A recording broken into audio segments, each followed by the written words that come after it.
Let's take a live look now over Capitol Hill this morning, where lawmakers have until Friday to avoid a potential government shutdown. Yes, we are talking about it once again. Right now, House Republicans have a 99-page bill known as a continuing resolution in the House. It would see increases in defense spending, decreases in non-defense spending. The bill is in committee today and could be voted on by the full House as soon as tomorrow, but it's hard to tell if it'll pass.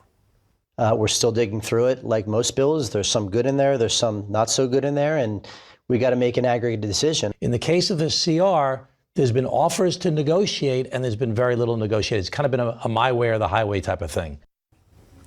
Now, the bill could pass the House of Representatives along party lines. The trouble could be in the Senate, where you need 60 votes to break a filibuster. Republicans would need at least 7 Democrats in order to get the bill to President Donald Trump's desk. To the Middle East now at 6:45, where the Gaza Strip is being lit up by generators and LED lights as Israel's leaders have cut off all electricity going into Gaza, part of the government's effort to force Hamas into new terms for a ceasefire. Aid's been cut off from that strip for, well, about a week now. Many Arabian and European countries have denounced what Israel has done here.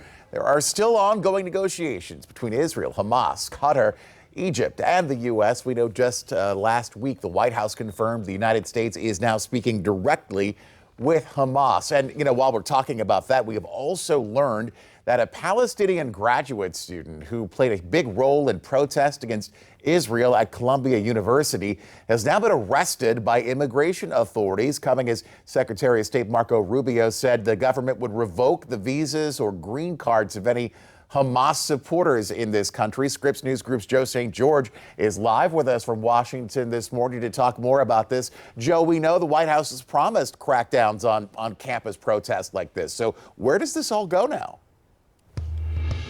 This is the first such action, though, Blaine, against a very prominent college protester. We should note this is all happening, by the way, when the ceasefire between Hamas and Israel, very precarious position right now. But as the Secretary of State, Marco Rubio, said on social media over the weekend, what you just paraphrased, Blaine, he said, quote, he said that, quote, "We will be revoking the visas and or green cards of Hamas supporters in America so they can be deported." Those were the words of Secretary of State Marco Rubio over the weekend. The individual we're talking about, Mahmoud Khalil, a graduate student at Columbia University. He has a green card. He's a permanent resident, according to his lawyer.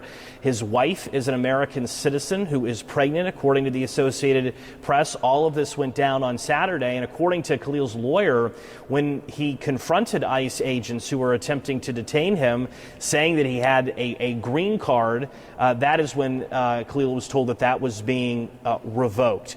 This obviously could send shockwaves across college campuses. It would certainly have a potential to impact future activism on college campuses and in streets around the country related to the Israel-Gaza conflict, which is so personal for so many. The big question now is this detention legal?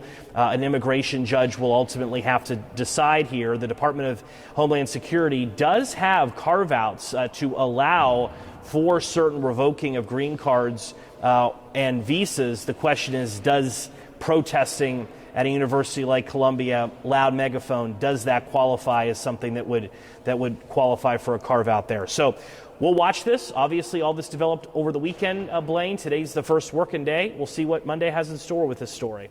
A lot to follow through on today, Joe, and we know we will catch you back here tomorrow morning, 6:48 right now.